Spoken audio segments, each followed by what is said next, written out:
नमस्कार, public news times channel Shimla में आपका स्वागत है। आज शिमला में प्रिंसिपल चीफ कंजर्वेटर फॉरेस्ट टॉलैंड के कार्यालय के बाहर सीपीएम की तरफ से विरोध प्रदर्शन। लेकिन मुहिम नहीं चलेगी, नहीं चलेगी, नहीं चलेगी। वन अधिकारियों की सरकार के ऊपर एक और सरकार चलाने की मुहिम नहीं चलेगी, नहीं चलेगी, नहीं चलेगी। सरकार के आदेशों का पालना करनी होगी, करनी होगी, करनी होगी। सीपीएम देनी होगी, देनी होगी। एफआरए को लागू करना होगा, करना होगा, करना होगा। Principal chief conservator of forest नहीं, होश में आओ। सीपीआईएम ने वन विभाग प्रमुख समीर रस्तोगी को ज्ञापन सौंपा। ये इलाके में है जहाँ से आपको ज़्यादा परेशानी है, तो उनके बिहार पर, क्योंकि वो हमारे पार्टी के सेक्रेटरी है, उनके बिहार पर मैं दे रहा हूँ। आप प्लीज बैठिए। जो संजय चौहान वो आज इसलिए अवेलेबल नहीं है, वो ऑलरेडी जो अभी तक चल रहा जो मेमोरेंडम की बातें हैं वो आपसे भी चर्चित करेंगे, लेकिन फिलहाल मैं समझता हूँ जब तक वो नहीं आते हैं शांतिपूर्वक तरीके से बैठ जाओ। संभव है कि आज ये दौर लंबा होने वाला है, क्या हिमाचल प्रदेश की सरकार करेगी भी कहना कठिन है, लेकिन हम एक मन के साथ आए हैं कि जो एफआरए का कानून है जो हिमाचल प्रदेश में लागू होना चाहिए। 11 अप्रैल को प्रिंसिपल चीफ ने बैठकर एक 4 पेज का एक तानाशाही ऑर्डर निकाला है, उसकी चर्चा करेंगे आपसे, लेकिन वो जितना भी प्रयत्न प्रयास जो 20 तारीख की किसान सभा और सेब उत्पादक द्वारा और यहाँ पर शहर के अंदर जो हमारा जो नागरिक सभा है उसके समर्थन से वो रैली हुई थी, और वहीं उस दिन हिमाचल प्रदेश के मुख्यमंत्री ने भी ये वायदा किया था कि हिमाचल प्रदेश में एफआरए का कानून को लागू किया जाएगा। उसके बाद ये 3 जगह हिमाचल प्रदेश में जो डिविजनल कमिश्नर जहां बैठते हैं, धर्मशाला के अंदर, मंडी के अंदर और सोलन के अंदर, ये सभी की बैठक की गई थी। डिप्टी कमिश्नर मौजूद थे जो इसमें डिविजनल स्तर पर जो उसको चेहरे निर्धारित होगा। आप जानते हैं कि हिमाचल प्रदेश में आज से नहीं, बहुत लंबे समय से जो हिमाचल प्रदेश में गरीब है, 5 बीघे से कम भूमि है, दलित है, दूसरी जाति का है, कम भूमि है, उसकी लगातार बेदखली हो रही है। और आज बड़ी भारी मन से कह रहा हूं मैं, बड़ी भारी मन से 120 मकान आज बंद हो गए हैं। ये कैसी सरकार है? टेल मी, ये गवर्नमेंट को देना है ना जवाब, मुझे तो नहीं देना इसमें जवाब। 120 घर बंद हो गए हैं और वो तंबू में रह रहे हैं बाहर, और हिमाचल प्रदेश की सरकार इतने निकम्मे प्रिंसिपल चीफ को बैठाया है फॉरेस्ट के, जो पूरी एक्सरसाइज के बाद कि भी हिमाचल प्रदेश में जो 2006 का कानून है, और क्लियर हो जाए इस बात को, इस प्रश्न को लेकर, 2006 का कानून अगर बना है तो sole contribution of the Communist Party of India Marxist, जिस समय यूपीए 1 की सरकार बनी थी, मनमोहन सिंह, कांग्रेस पार्टी और जो उनके समर्थक घटक थे, सरकार नहीं बना सकते थे। 209 ही वो मेंबर ऑफ पार्लियामेंट इकट्ठे कर पाए।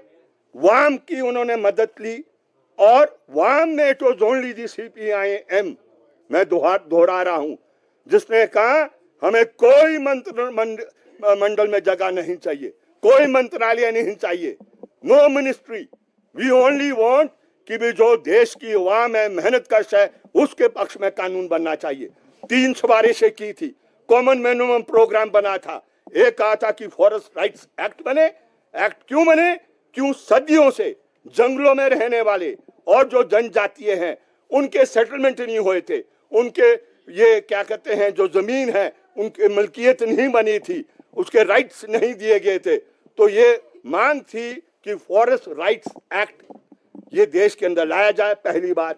नंबर 2, जो ये ठगी ठोरी का दौर जो चल रहा था, जो तेज देश में आज भी हो गया है, ये मांग की कि आरटीआई कि ये राइट होना चाहिए इंफॉर्मेशन को कलेक्ट करना। कि कैबिनेट की मीटिंग हो रही है, कैबिनेट में क्या बोला है, that is should be available for RTI. अफसर बड़े बड़े क्या कहते हैं फाइलों में बातों को दबा देते हैं, करोड़ों करोड़ रुपया डकार देते हैं, that should be available to the RTI. Any common आदमी उसके लिए अप्लाई करे तो जानकारी मिलनी चाहिए। और तीसरी बात की थी कि मनरेगा इस देश के अंदर जो गरीब है उसको देहात के अंदर काम करने के लिए, तो ये देन जनता की है इस देश में, ये एफआरए के कानून को। ये कौन अफसर है, इनको किसने इजाजत दे दी है, किससे इन्होंने ये राय ली? 11 अप्रैल का ऑर्डर इतना खतरनाक है। इतनी एक्सरसाइज करने के बाद नेगी जी की मैं आज भी तारीफ कर रहा हूं। मेरे 100 डिफरेंसेस हो सकते हैं सरकार से, 100 मतभेद हो सकते हैं सरकार से, नेगी जी से हो सकते हैं, लेकिन बहुत सी बातों के ऊपर सहमति है। और हम समझते हैं, सीपीआईएम ये समझती है कि आजादी के बाद अगर किसी ने हिम्मत की हिमाचल प्रदेश में क्या कहते हैं भूमि, जो भूमिहीन है, जो जंगलों में रहने वाला है, उसको भूमि देने का काम अगर किया है, तो ये मैं समझता हूं नेगी जी की एक कंट्रीब्यूशन उसमें है। It has to be recognise. हमारे जितने मर्जी मतभेद सरकार और सरकार के तंत्र से हो सकते हैं, लेकिन जो करेक्ट है वो सबको मानना है, ये इसको हम अप्रिशिएट करते हैं। लेकिन डालना कहाँ है वो मिनिस्टर? वो क्या कहते हैं डिविजनल लेवल पर मीटिंग बुलाएगा, डिप्टी कमिश्नर होंगे, एसडीएम होंगे, डीएफओ होंगे, और 11 तारीख को ऑर्डर निकाल दिया जाता है। और कानून खुद बना रहे हैं। ये क्या कानून बनाते हैं कि अगर कोई इसको लागू करेगा इस कानून को, तो उसके ऊपर कंटेम्प्ट ऑफ कोर्ट होगा। मुझे बताएं, अभी इसका फैसला सुप्रीम कोर्ट ने दिया नहीं। पिछली ये क्या कहते हैं 2019 में ये क्या कहते हैं सिब्बल साहब ने इंटरवीन किया और वहां कहा कि आप बताएं, जो बेदखल हुए, कोर्ट से पूछा कि किस तरीके से बेदखल किया जिन्होंने अपने क्लेम्स फाइल किए थे। तो अभी तक वो सरकारें जवाब नहीं दे सकी। 18.5 लाख केस अभी पेंडिंग है सुप्रीम कोर्ट में, जहां क्लेम फाइल किए हैं। हिमाचल प्रदेश में तो ये प्रक्रिया शुरू भी नहीं हुई। कितनी सरकारें आ गई। जयराम जी की सरकार इससे पहले थी, उससे पहले क्या कहते हैं ये वीरभद्र जी की सरकार थी, उससे पहले प्रेम कुमार धूमल जी की सरकार थी। एक भी सरकार एक भी क्या कहते हैं केस को पास नहीं कर सके, एक भी क्लेम को नहीं कर सके। ये जो किसान सभा द्वारा और सेब उत्पादक द्वारा और ये ज्ञान विज्ञान द्वारा ये जो जन आंदोलन चलाया है, और भी बहुत से ये एनजीओज हैं जिन्होंने हस्तक्षेप किया है, उसकी देन ये रही है, जिसके आधार पर हम समझते हैं नेगी जी ने करेक्ट डिसीजन लिया उसको अमल करने के लिए। आज हम क्लियर है, I am telling you clear. सरकार गलतफहमी में ना रहे। आ तो ये बर्खास्त होंगे, आ इनका ऑर्डर निरस्त होगा। 2 ही बातें हैं। उसे तीसरी बात आज करने नहीं आए हम। एफआरए लागू हो नहीं हो वो हमने देखना, हम करेंगे लागू। एनी गवर्नमेंट आ जाए, कितनी भी तानाशाही सरकार क्यों ना आ जाए, समय बदल गया है। अब किसान नहीं बर्दाश्त करेगा कि इस कानून को सिर्फ कागज का टुकड़ा रखना है, ये नहीं होने वाला है। इसको अब अमल करेंगे। अच्छी बात होगी अगर सरकार भी उसमें मदद करेगी। कानून लागू करने का काम सरकारों का होता है और जनता को लाभ देने का काम भी उसको करना है, तो ऐसा हमारा मानना है। इसलिए अभी हम बैठ गए हैं। मेमोरेंडम में हमने 6 बातें लिखी है, जो जब हम देंगे तो आपसे भी उन बातों को साझा कर लेंगे, लेकिन मोटी बातें यही उसमें हमने लिखी है। हमने उसमें यह भी लिखा है कि आपको ज़्यादा चिंता हो गई थी कि सेब पैदा करने वाला उसको क्या कहते हैं वो भूमि के लिए अप्लाई कर रहा है, लेकिन आपको ये ख्याल नहीं रहा और ये भी कह दिया कि सेब वाले को भूमि नहीं मिलेगी। मुझे बताओ उस सेब वाले ने क्या गुनाह किया? उसके जो पूर्वजन थे वो तो भेड़ पालक थे, वो तो पशु का पालन करते थे, वो जंगलों में क्या कहते बसते थे। तो अगर उनके बुजुर्ग उस समय से भेड़ पालक का काम करते थे, आज अगर वो सेब का पौधा जंगल से ही पैदा हुआ, क्रैब एपल से हुआ, वो वहां से वो आगे विकसित हुआ, उसको आपने आधुनिक किया, तो उसको क्या गुनाह है? आपको वो ख्याल नहीं रहा। आपने 4000 बीघा भूमि दे दी है उसको, पहले दी अंबुजा को, फिर दे दी क्या कहते हैं वो अडानी को। और भूमि भी कौन थी? तन्वर जी बताएंगे। वो भूमि भी सेंचुरी थी, सेंचुरी भूमि थी। उसको पहले डिनोटिफाई किया, वो तो आपने दे दी वहां पर। और अदानी को, वो नहीं नजर आया आपको। लेकिन 2 बीघे पर कोई सेब लगा रहा है वो तो नजर आ गया। और आप 11 अप्रैल के ऑर्डर में ये बोलते हैं कि सेब वाले को जमीन नहीं मिलेगी, तो किसको मिलेगी जमीन? वो भेड़ पालक नहीं रहा है, वो जंगलों पर अपना जीवन यापन उसके बुजुर्ग नहीं चलाते रहे। It is a fact. तो मुझे बताएं, ये बातें इन्होंने तय नहीं करनी है, सुप्रीम कोर्ट क्या फैसला करेगा इन्होंने नहीं तय करना है। ये क्लियर हो चुका है। मैं बोलना नहीं चाहता हूं, पर आज शाम को बोल भी दूंगा कि how many corrupt officers they are in the forest department. Tanwar ji मेरा बात का बुरा नहीं माने, ये जब फॉरेस्ट डिपार्टमेंट रहे ये भी लड़े हैं, क्या कहते हैं, डट के करप्शन के खिलाफ। लेकिन इस बात को जिक्र कर रहे हैं आज हम कि ये जो जमीन आज नहीं मिल रही है, सबसे बड़ा बाधा ये बन गया है फॉरेस्ट डिपार्टमेंट। जो भूमि शामला थी, जिस पर लोगों का कब्जा आजादी से पहले 1913 के कागज दिखाएंगे हम। ये कल मुझे समझा रहे थे यहाँ पर कि नंडखरी में वो आशियाना बिल्डिंगें बन गई, होम स्टे बन गई, सारा झूठ के आधार पर ये अपना ये केस करते हैं। 1913 में अंग्रेजों ने बंगला बनाया, वहां पर रेस्ट हाउस, वो हवा से बनाया, वो पहले सड़क बनी। सड़क के अगर नजदीक किसी ने अपना छोटा मोटा कारोबार चला दिया चाय बेचने का, तो क्या गुनाह कर दिया? हाँ, वो जमीन इनकी कहां से है? तो जमीन है ही नहीं इनकी। तो ये बहुत से विषय हैं जिस पर अभी चर्चा नहीं की जा सकती है। ये लड़ाई जारी रहने वाली है। 28 को हमने तय कर दिया है, पूरे हिमाचल प्रदेश में हजारों की संख्या में आएंगे।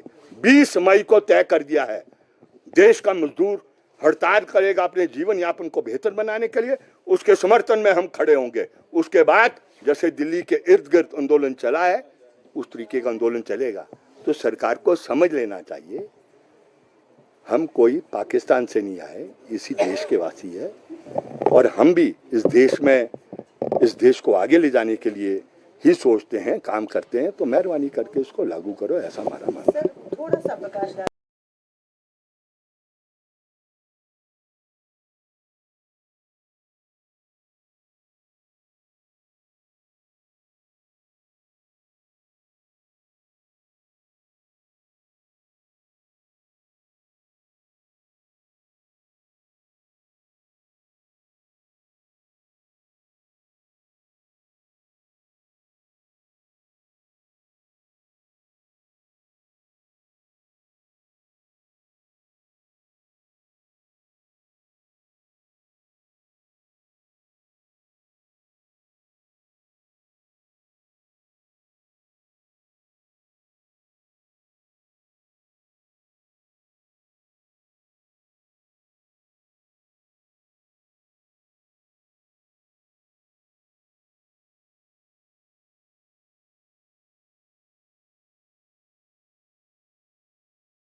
धन्यवाद। वीडियो अच्छा लगा हो तो पब्लिक न्यूज़ टाइम्स चैनल को सभी मीडिया प्लेटफॉर्म पर लाइक, शेयर और सब्सक्राइब करें।